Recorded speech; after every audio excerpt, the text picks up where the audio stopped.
Absolutely, because as I mentioned at the beginning, this is not a problem about just narco traffic or drug trafficking.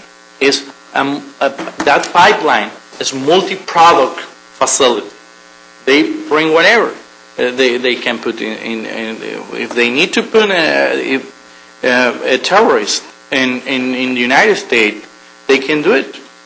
They can bring the guy through Mexican border and put it in the United States. And guess what? It's in Venezuela where they have the camps. They are using those facilities to have a small hotels inside for Hezbollah and Hamas people that are raising money from drug trafficking activities, arms sales, and those kind of activities, and they come. And just to give you another final example of how this could be a big threat for the United States is recently in Panama, a scuba diver who used to work repairing the ships that are going to pass through the canal. When they approach to the canal, they have to wait like 48 hours sometimes, and 3 days, until they are able to go through the Panama Canal. One of the scuba driver was found by the Panamanian police beheaded with all his equipment. And then the police say, well, this is very strange because it's something, this is a regular kind of crime. This is a typical drug cartels crime that they have that kind of techniques of say that some way to commit the crimes. Well, to make sure this history, then the investigation was further and trying to understand why this guy was beheaded. And then the Panamanian authorities found that now the Colombian drug cartels are using a new technique to narco traffic. They are basically hiring those guys that usually repair the ships to go undersea with all the equipment, and instead to repair the ship,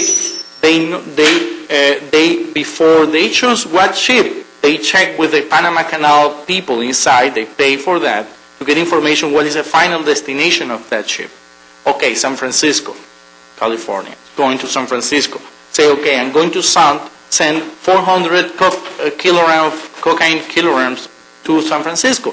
I pay this guy, I put it in the cylinder, and I ask the guy to attach during the night the cylinder on the vessel, on the part, on the hull. Sure. And then somebody is waiting for the ship in San Francisco and detach it. Well, then the Drugs Enforcement Administration become part of the investigation, and they found some element of Hezbollah and Hamas that came from Venezuela to Panama through the Iranian embassy in Nicaragua, because the borders in Central America are open like in Europe, and they came and they start to try to get the knowledge, the know-how, how to attach things to vessels, hulls.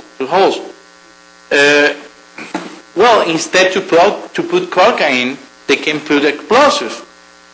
They can sink one of those ships in the middle of the Panama Canal. Incidentally, the guy was beheaded because he stole 15 kilos of cocaine before he attached the cylinder, and this was a warning to other scuba divers, don't do that, we don't like that. Yeah, and then Hezbollah and Hamas is trying to understand. Imagine what is the damage that can be caused to the United States economy if one of those terrorists sink one ship in the middle of the Panama Canal. How long is it going to take to the Panamanian authorities to clean up the Panama Canal? And during that time, what is the damage? This is a kind of thing happening, and everything is very well connected. Thank you. We're going to break for lunch in just a moment, but I wanted to backtrack for a couple of minutes and introduce former Ambassador Otto Reich, who is our ambassador or a current ambassador, but formerly to Venezuela, and formerly the Assistant Secretary of State for Latin America. And I would like Otto to speak for a moment on the oil question with Venezuela. Thank you, Nancy. center and the sponsors for doing this. There's not enough attention, I think, being placed on the dangers that are represented by alternative as well, and then we've been hearing about today, and I'm sure we're going to hear more of the time of our last speech, those specific very well. My current exotic